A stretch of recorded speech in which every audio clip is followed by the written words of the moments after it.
Students, welcome back to the class. Last chapter में जो last lecture में हमने पढ़ा था वो था मैटर्स के रिलेटिंग की। मैटर क्या है? Matter is something that occupy space and has मास।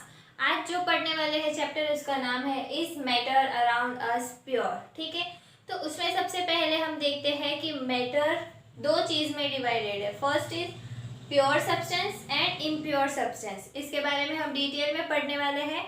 और प्योर सब्सटेंस का भी सब डिवीजन है, that is elements and compounds, where is impure substance एक डिवीजन में होता है, सिर्फ मिक्सचर। ठीक है, तो हम ये सब चीज आज के चैप्टर में पढ़ने वाले हैं। So let's begin. अब हम बात करते हैं प्योर सब्सटेंस की। तो प्योर सब्सटेंस क्या है? It contains only one kind of atom और molecule, that is only one type of particle. तो हम प्योर सब्सटेंस किसको बोलेंगे? कि जिसमें एक पर्टिकुलर टाइप के ही पार्टिकल होते हैं। ऐसा नहीं है कि उसमें मिक्सचर होना चाहिए, उसमें सिर्फ एक, लाइक फॉर एग्जांपल हम ले रहे हैं आयरन को। ठीक है, तो आयरन में आयरन के पार्टिकल्स और आयरन के एटम और मॉलिक्यूल्स ही होंगे, उसमें कोई और नहीं होगा, सिर्फ वन टाइप ऑफ एटम और वन टाइप ऑफ मॉलिक्यूल्स। ठीक है, तो अभी हम देखते हैं कि प्योर सब्सटेंस में दो टाइप का डिवीजन था, उसमें एलिमेंट्स भी थे और कंपाउंड्स भी थे। तो हम पहले एलिमेंट्स को देखते हैं। What is element? Pure substance which are made up of only one kind of atoms. एक टाइप के ही एटम्स से कोई चीज बनी हुई है, उसको हम क्या बोलेंगे? Elements. They cannot be split up into two और मोर सिंपलर सब्सटेंसेस। अभी क्या होता है, एक ही टाइप का बना हुआ है, आयरन से ही सब चीज बना हुआ है, तो उसको मैं कैसे डिवाइड करूंगी? डिवाइड करूंगी तो भी तो आयरन आयरन ही होगा, नहीं, उसका डिवीजन पॉसिबल है ही नहीं। मतलब एलिमेंट है, उसको मैं स्प्लिट नहीं कर सकती हूँ। ठीक है, वो एक सिंगल फॉर्म में रहेगा। उसके हम एग्जांपल्स ले सकते हैं, आयरन है, gold, silver, carbon, oxygen, nitrogen. In short मैं ऐसा बोल सकती हूँ कि एलिमेंट्स में मैं मेटल्स, नॉन मेटल्स और मेटलॉइड को इंक्लूड कर सकती हूँ। मेटल्स में क्या चीज़ आती है हमने देखा था, अभी देखो एलिमेंट को सब डिविजन किया हुआ है, मेटल्स, नॉन मेटल्स, मेटलॉइड्स। तो हमें पता है, हमने चैप्टर 8th स्टैंडर्ड में पढ़े हुए हैं मेटल्स, नॉन मेटल्स, उसके बारे में। Metal is something that is shiny, lustrous, conductor of electricity. ठीक है, हमको पता है। Non metal very bad conductor of electricity.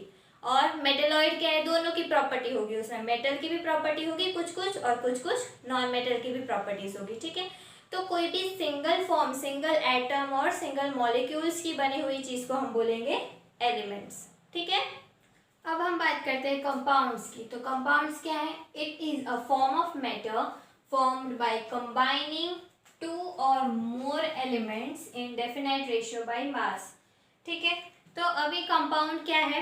तो जो हमने पहले पढ़ा एलिमेंट्स, ठीक है, तो वैसे ही दो या उससे ज़्यादा एलिमेंट्स को मिक्स करके पर्टिकुलर रेशियो में लेना होता है और हम लोग एक कंपाउंड बना रहे हैं, उसको हम क्या बोलेंगे? कंपाउंड बोलेंगे। अभी हमारे पास वाटर है, ठीक है, तो वाटर दो चीज से बना हुआ है, एक तो हाइड्रोजन और एक ऑक्सीजन, पर्टिकुलर रेशियो में लिया हुआ है, और वो फॉर्म क्या फॉर्म कर रहा है? कंपाउंड फॉर्म कर रहा है। ठीक है, तो प्योर सब्सटेंस में कंपाउंड है, उसमें क्या होता है? दो से ज्यादा एलिमेंट्स मिक्सअप होके कंपाउंड फॉर्म कर रहे हैं। It can be decomposed into its constituent elements bye suitable chemical methods. अभी जैसे ही ये एलिमेंट्स है वो मिक्स होके कंपाउंड बनाया है उन्होंने, तो कोई पर्टिकुलर मेथड से उसको हम स्प्लिट भी कर सकते हैं, उसको हम डिकम्पोज भी कर सकते हैं। ठीक है, कोई भी केमिकल मेथड से। H2O है तो उनको हम अलग अलग भी कर सकते हैं, हाइड्रोजन और ऑक्सीजन ऐसे अलग अलग भी कर सकते हैं। नाइट्रोजन डाइऑक्साइड है NO2, उसको हम अलग से नाइट्रोजन और 2O ऑक्सीजन में भी कन्वर्ट कर सकते हैं। ठीक है, अब हम बात करते हैं इम्प्योर सब्सटेंस की। तो it is a mixture of pure substances. क्या है? प्योर सब्सटेंसेस का मिक्सचर है।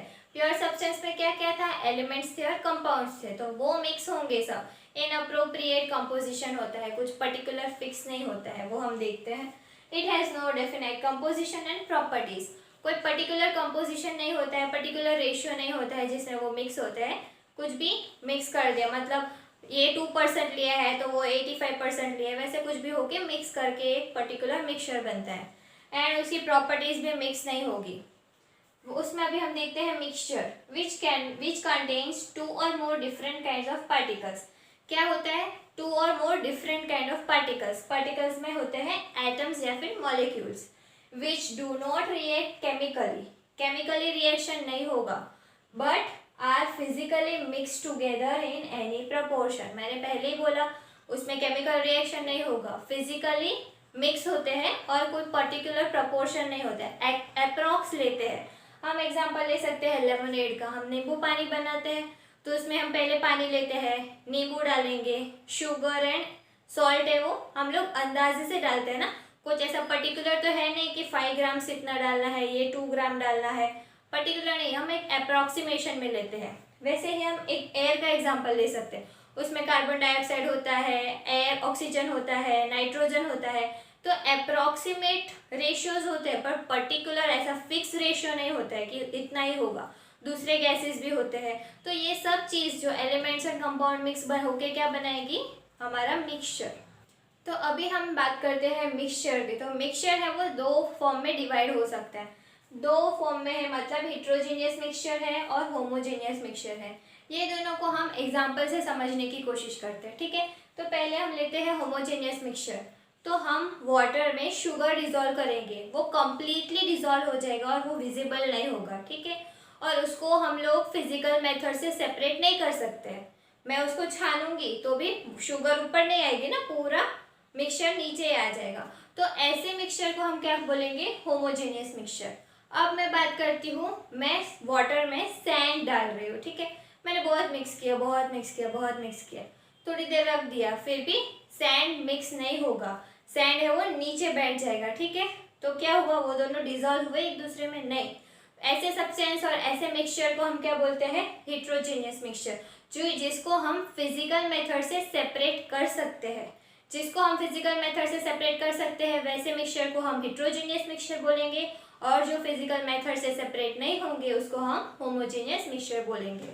तो ठीक है, हम पहले देख लेते हैं होमोजीनियस और हेट्रोजीनियस मिक्सचर के कुछ डिफरेंसेस। पहला है uniform composition.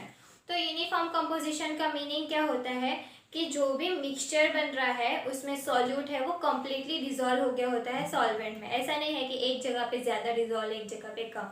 First let me clear solute क्या होता है और सॉल्वेंट क्या होता है। हम अगर वाटर लेते हैं और उसमें हम लोग शुगर डिजोल्व करते हैं तो शुगर है वो सॉल्यूट है और वाटर है वो सॉल्वेंट है, ये दोनों मिलके बना रहा है सॉल्यूशन, ठीक है। तो ये तो बात हुई यूनिफॉर्म कंपोजिशन की। अभी हेट्रोजीनियस मिक्सचर में देखेंगे तो उसमें नॉन यूनिफॉर्म कंपोजिशन है। क्यों? क्योंकि सॉल्यूट है जो मेरा वो डिजोल्व नहीं हो रहा है सॉल्वेंट में, ठीक है, तो वो यूनिफॉर्म कंपोजिशन फॉर्म नहीं करेगा। Next is cannot separate the mixture by physical process. अभी वो कम्प्लीटली डिजोल्व हो गया है। फिजिकल प्रोसेस मतलब फिल्ट्रेशन है, उसको सब्सटेंस डिजोल्व नहीं हुआ है तो हम लोग उसको स्पून से या किसी भी चीज़ से निकाल सकते हैं। पर यहाँ पे जैसे मैंने आपको एग्जांपल दिया था, वाटर में शुगर कम्प्लीटली डिजोल्व हो गया तो वाटर को मैं निकाल नहीं सकती हूँ ना फिर से, मेरे फिजिकल प्रोसेस से वो पॉसिबल है ही नहीं। तो होमोजीनियस मिक्सचर में फिजिकल प्रोसेस से सेपरेशन नहीं होगा। वेयर हेट्रोजीनियस मिक्सचर में हमने एग्जांपल लिया था, सैंड है वो वाटर में डिजोल्व करेंगे पर वो डिजोल्व नहीं होगा तो उसको मैं फिल्टर कर दूंगी तो सैंड है वो ऊपर रह जाएगा छन्नी में और वाटर सेपरेट हो जाएगा। So it is possible by physical process, ठीक है, जो सेपरेशन है वो फिजिकल प्रोसेस से पॉसिबल है। अभी हम होमोजेनियस मिक्सचर की बात करते हैं तो components can not be seen through naked eyes. तो कंपोनेंट्स इसमें क्या है, मैंने अगर नींबू पानी बनाया था तो उसमें मैंने शुगर लिया था, नींबू लिया था, सॉल्ट लिया था और पानी लिया था, तो ये सब कंपोनेंट्स अभी मिक्स हो गए हैं होमोजेनियस मिक्सचर में। तो मुझे शुगर नहीं दिखेगा कहीं पे अलग से या फिर कहीं से अलग से मुझे सॉल्ट नहीं दिखेगा, सब एक बन गया है, ठीक है। तो components can not be seen by naked eyes. Whereas heterogeneous mixture में सैंड और वाटर है तो वो तो सेपरेटली विजिबल है ही, so components can be easily seen through our naked eyes. Next is the mixture is in single phase. अभी phase is something कि हम लोग सॉलिड में लिया था हमने शुगर को, उसको वाटर में डिजोल्व कर दिया तो वो एक सिंगल लिक्विड फेज में आ गया है ना, दोनों चीज एक दूसरे में डिजोल्व हो गई है। वाटर में शुगर डिजोल्व हो गया है तो वो लिक्विड फेज में पूरा कन्वर्ट हो गया है तो वो सिंगल फेज में होगा। Whereas heterogeneous mixture में क्या होता है, the substance can be of 2 different phase and we may see separate layers of substance। यहाँ पे मैं एक और एग्जांपल आपको बताना चाहती हूँ। यहाँ पे है mixture of oil in water. हम लोग देखेंगे जब पानी के ऊपर, आप ट्राई भी कर सकते हो, पानी में जब मैं ऑयल डालूंगी ना, मैं उसको कितना भी मिक्स करूँ वो मिक्स नहीं होंगे, उसके 2 लेयर्स बन जाएंगे। You can see by your naked eyes, उसमें 2 लेयर बन गए हैं, 2 फेज क्रिएट हो गए, ठीक है। तो ये पॉइंट वही बताना चाह रहा है कि वो मिक्स नहीं होंगे और दो लेयर्स फॉर्म कर देंगे। यहाँ का हम एग्जांपल ले सकते हैं mixture of water and milk. जो दूध वाला होता है वो पानी मिक्स करता ही है दूध में, पर हमें पता चलता है नहीं, क्यों? क्योंकि वो होमोजेनियस मिक्सचर है। ठीक है, समझ में आया ये दोनों के डिफरेंसेस। तो अब हम बात करते हैं सॉल्यूशन की। तो what is a solution? A solution is a homogeneous mixture of two और मोर सब्सटेंस। तो अभी हम लोग अ सॉल्यूशन किसको बोलेंगे कि वो एक होमोजेनियस मिक्सचर होता है। Homogeneous means which dissolves completely. ठीक है, एंड कितने सब्सटेंस होंगे? टू और मोर सब्सटेंस। हमने एग्जांपल लिया था नींबू पानी का, वही हम ले सकते हैं सॉल्यूशन के लिए। इधर दिया हुआ है एग्जांपल इज लेमन वाटर, नींबू को पानी में डिसॉल्व किया हुआ। Next is sugar solution. तो ये सब एग्जांपल्स है हमारे सॉल्यूशन के। अभी हम देखते हैं कि कंपोनेंट्स ऑफ सॉल्यूशन, कि सॉल्यूशन में कौन कौन सी चीज को क्या बोलेंगे। मैंने आपको पहले ही शॉर्ट में समझा दिया था कि हम लोग सॉल्यूट किसको बोलते हैं, सॉल्वेंट किसको बोलते हैं। अब हम थोड़ा डिटेल में देख लेते हैं। तो सॉल्वेंट क्या है? By definition the component of the solution that dissolves, क्या होता है? That dissolves the other component in it and is usually present in larger amount. Such component of solution is called a solvent. तो अभी solvent किसको हम बोलेंगे? That dissolves, वो क्या करता है? डिसॉल्व करता है the other component in it. Solution में जो दूसरा कंपोनेंट होता है उसको ये डिसॉल्व करेगा। एंड दूसरी क्या बात इसमें याद रखनी है हमको कि जो सॉल्वेंट होगा वो लार्जर क्वांटिटी में होगा। हम एग्जांपल ले सकते हैं कि हम लोग जब शुगर को पानी में डिसॉल्व कर रहे थे तो शुगर ज़्यादा था कि पानी ज़्यादा था? ऑफ कोर्स पानी। तो जो लार्जर अमाउंट में होता है उसको हम क्या बोलते हैं? सॉल्वेंट बोलते हैं। ठीक है, अभी हम बात करते हैं सॉल्यूट की। तो the component of the solution that is dissolved, क्या हुआ है? जो डिसॉल्व हो रहा है in the solvent and is usually present in laser quantity. जो छोटी क्वांटिटी, छोटे अमाउंट में प्रेजेंट होगा और जो डिसॉल्व होगा हमारे सॉल्वेंट में, उसको हम बोलेंगे सॉल्यूट। एग्जाम्पल हम लोग ने लिया पानी का और वाटर, पानी का और शुगर का। तो उसमें शुगर सॉल्यूट होगा और वाटर है वो सॉल्वेंट होगा। And solute and solvent together forms a solution. अभी हम सॉल्यूशन की कुछ प्रॉपर्टीज देख लेते हैं। तो first is it is a homogeneous mixture. हमको पता है क्या है वो? होमोजेनियस मिक्सचर है। Next is particle size in a solution is less than 1 nanometer in diameter. तो जब हमारे सॉल्यूट सॉल्वेंट में डिसॉल्व हो गया है तो कम्प्लीटली डिसॉल्व होने के बाद हम देखेंगे तो उसकी पार्टिकल साइज है वो 1 नैनोमीटर से भी कम होगी डायमीटर में। Next is particle of the solution can not be scene even with a microscope. तो अभी जो डिसॉल्व हम लोग ने कर लिया है, ठीक है, हमारा सॉल्यूट को सॉल्वेंट में, तो हम उसको माइक्रोस्कोप में भी देखने की कोशिश करेंगे ना तो वो विजिबल नहीं होगा। ठीक है, वो इतना छोटा हो जाता है हमारा पार्टिकल, जो हमारा 1 नैनोमीटर से भी कम डायमीटर का हो जाता है। Next is a true solution does not scatter the light. अभी स्कैटरिंग के लिए जो पार्टिकल्स है वो थोड़े बड़े होने चाहिए। यहाँ पे तो वो डायमीटर में 1 नैनोमीटर से कम है, इसीलिए a true solution will not scatter the light. Scattering light की पॉसिबल नहीं होगी सॉल्यूशन में। Next is solute and solvent forms a solution. तो सॉल्यूट और सॉल्वेंट मिक्स होके क्या बना रहे हैं? सॉल्यूशन बना रहे हैं। Next is the solute particles can not be separated from the mixture by the process of filtration. हम लोग उसका जो फिजिकल प्रोसेस है हम उसका सेपरेशन पॉसिबल नहीं है, हमने पहले भी पढ़ा था होमोजेनियस मिक्सचर में। Same goes with the solution, उसका physical process that is filtration से उसका सेपरेशन पॉसिबल नहीं है। तो इसमें और एक पॉइंट हम ऐड कर सकते हैं that is solution is stable. क्या? Solution is stable. अभी इसका मीनिंग क्या हुआ? स्टेबल। स्टेबल का मीनिंग क्या होता है कि होमोजेनियस मिक्सचर है हमारा, होमोजेनियस सॉल्यूशन, उसमें पार्टिकल्स है वो एक टाइम के बाद नीचे नहीं बैठ जा रहे, वो लोग सेटल डाउन नहीं हो रहे। जैसे सैंड और वाटर के सॉल्यूशन में कैसे हो रहा था, थोड़ी देर के बाद सैंड है वो नीचे सेटल डाउन हो रही थी, पर इसमें हमारे कंपोनेंट्स है वो नीचे सेटल डाउन नहीं होंगे, इसीलिए सॉल्यूशन को हम क्या बोलते हैं? Solution is stable. अब हम देखते हैं कि सॉल्यूशन कौन कौन से टाइप के होते हैं। तो पहला है हमारा सॉलिड इन सॉलिड। यहाँ पे सॉल्यूट भी सॉलिड है और सॉल्वेंट भी सॉलिड है। तो वैसे एक एग्जांपल हमको क्या याद आता है? अलॉयज। अलॉयज में क्या होता है? टू और मोर देन टू मेटल्स होते हैं, या फिर मेटल नॉन मेटल, या फिर मेटल और मेटलॉइड्स मिक्सअप होके अलॉय फॉर्म करते हैं, तो वो एग्जांपल है सॉलिड इन सॉलिड का, ठीक है। Next is solid in liquid, तो यहाँ पे सॉल्यूट हमारा सॉलिड होगा और सॉल्वेंट जिस चीज में डिजोल्व हो रहा है वो हमारा लिक्विड होगा। तो इसका एग्जांपल बहुत वेल नोन है, शुगर सॉल्यूशन। हम लोग शुगर को पानी में डाल के सॉल्यूशन बनाएंगे, तो वो किसका एग्जांपल है, सॉलिड इन लिक्विड का। Next is liquid in liquid, यहाँ पे हमारा सॉल्यूट भी लिक्विड है, हमारा सॉल्वेंट भी लिक्विड है।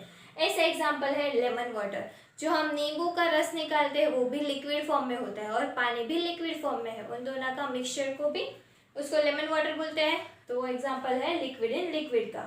Next is gas in gas, well known example air around us, nitrogen है, ऑक्सीजन है, सब गैसियस फॉर्म में है, तो वो एग्जांपल है हमारा गैस इन गैस का। Next is gas in liquid, solute है वो गैस है और सॉल्वेंट है वो लिक्विड है। वैसे वेल नोन एग्जांपल है सोडा वाटर, सोडा जो पीते हैं हम लोग उसमें क्या होता है, गैस होता है ना, जो हमारा कार्बन डाइऑक्साइड जो भी हम ऐड करते हैं वाटर में, तो वो है हमारा सोडा वाटर, और वो एग्जांपल है गैस इन लिक्विड का। अब हम बात करेंगे डाइल्यूट सॉल्यूशन, कंसंट्रेटेड, सैचुरेटेड और अनसैचुरेटेड सॉल्यूशन के बारे में, ठीक है। तो सबसे पहले हम देखते हैं कि डाइल्यूट सॉल्यूशन क्या है। तो अ solution in which the concentration of solute is much less than that of the solvent. तो हम डाइल्यूट सॉल्यूशन किसे बोलेंगे, जिसमें हमारा जो कंसंट्रेशन किसका, सॉल्यूट का कम है कंपेयर टू सॉल्वेंट। एग्जाम्पल हम लिख सकते हैं कि मैं 500 ml वाटर ले रही हूँ, ठीक है, 500 ml वाटर, उसमें मैं सिर्फ 1 ग्राम ऑफ 1 पिंच या फिर 1 ग्राम ऑफ सॉल्ट डिजोल्व करूँगी, तो कंसंट्रेशन में बहुत डिफरेंस है, वाटर है वो बहुत ज़्यादा है, वो सॉल्ट है वो बहुत कम है, तो मेरा जो सॉल्यूशन वो बनेगा वो कैसा बनेगा, डाइल्यूट सॉल्यूशन बनेगा, ठीक है। तो डाइल्यूट सॉल्यूशन किसे बोलते हैं, जिसमें सॉल्यूट कम होता है compare to solvent. Next comes concentrated solution, तो इसमें क्या होता है, a solution in which the concentration of solute is more than that of the solvent. एकदम डाइल्यूट का उल्टा, कंसंट्रेटेड किससे बोलेंगे, जिसमें सॉल्यूट का अमाउंट ज्यादा होगा कंपेयर टू सॉल्वेंट, उसे हम बोलेंगे concentrated solution. Now comes saturated solution, तो सैचुरेटेड सॉल्यूशन से पहले हम देख लेते हैं कि सैचुरेशन पॉइंट क्या होता है। क्या बात करेंगे हम, सैचुरेशन पॉइंट।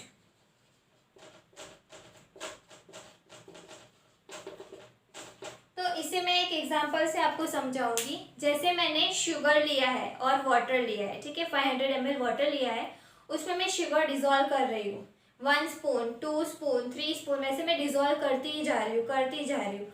एक पॉइंट ऐसा आएगा कि जब मेरी शुगर है वो डिजोल्व नहीं होगी।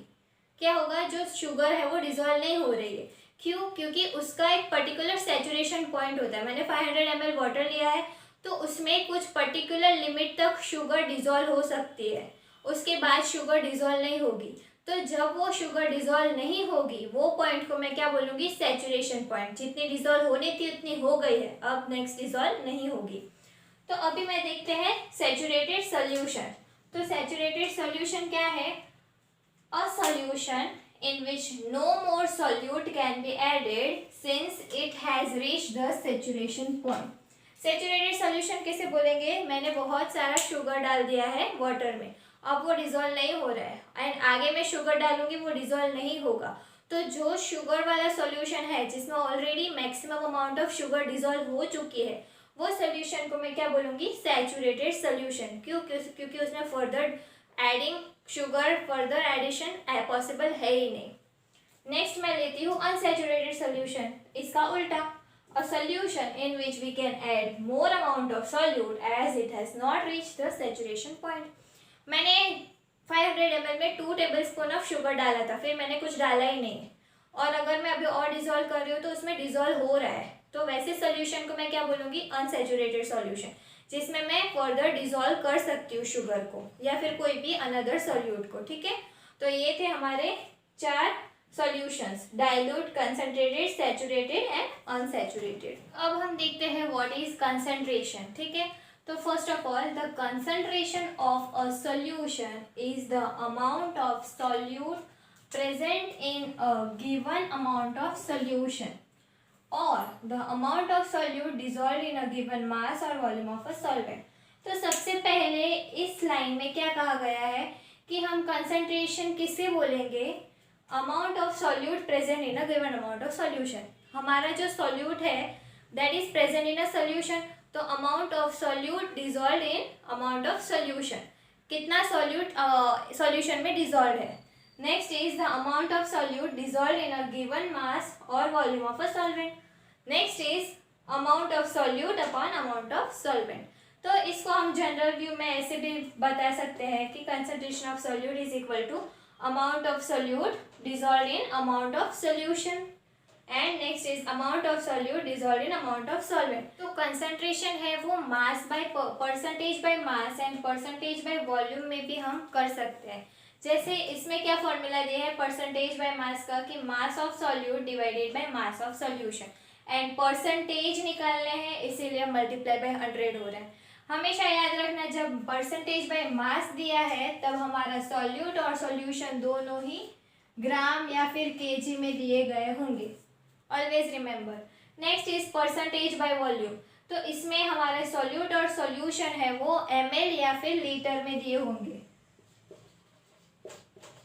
ठीक है। वॉल्यूम है ना, तो volume will always be in ml और लीटर, एंड परसेंटेज है इसीलिए मल्टीप्लाई बाय 100 करना है। तो अभी हम एक टेक्स्ट बुक का एग्जांपल देख रहे हैं। इसमें क्या दिया हुआ है, a solution contains 40 gram of common salt. कितना है, 40 gram of common salt in 320 gram of water. कितना, 320 ग्राम ऑफ वाटर। तो सबसे पहले तो हमें ये देखना है इसमें कि सॉल्यूट और सॉल्वेंट कौन कौन सा है। तो सबसे ज्यादा कौन सा है, ये है 320 ग्राम, तो ये तो हो गया हमारा सॉल्वेंट, एंड जो बचा वो है सॉल्यूट। मतलब ये जो कॉमन सॉल्ट है वो किस में डिजॉल्व होगा, वाटर में। पर हमारे फॉर्मूला के अकॉर्डिंग तो mass of solute upon mass of solution है, और ये तो है सॉल्वेंट, तो हमें पता है solution is equal to solute plus solvent, ठीक है। तो यहाँ पे सॉल्यूट क्या है, 40 ग्राम ऑफ कॉमन सॉल्ट, तो 40 ग्राम प्लस सॉल्वेंट क्या है, 320 ग्राम ऑफ सॉल्वेंट है, वाटर है, तो प्लस 320, तो टोटल क्या हुआ 40 प्लस 320 360। तो ये हमारा है सॉल्यूशन का मास, ठीक है। अभी हम इसको ये फॉर्मूला में रखेंगे, इसे हम फॉर्मूला में रखेंगे परसेंटेज बाय मास के, जो है mass of solute upon mass of solution multiply by 100। तो सॉल्यूट कितना है यहाँ पे 40 ग्राम है, और सॉल्यूशन कितना है 360, उसको मल्टीप्लाई बाय 100 करना है। तो इसका आंसर हमारा 11.1% आ रहा है, ठीक है। तो हम लोग ने देखा हम लोग कैसे करेंगे, पहले सॉल्यूट लिया, फिर सॉल्वेंट दिया हुआ था तो सॉल्यूट और सॉल्वेंट का एडिशन करके सॉल्यूशन का मास निकाला, और फिर इसको फॉर्मूला में रख के हमें आंसर मिल गया। तो आज के लेक्चर में इतना ही, मिलते हैं नेक्स्ट पार्ट में। Thank you.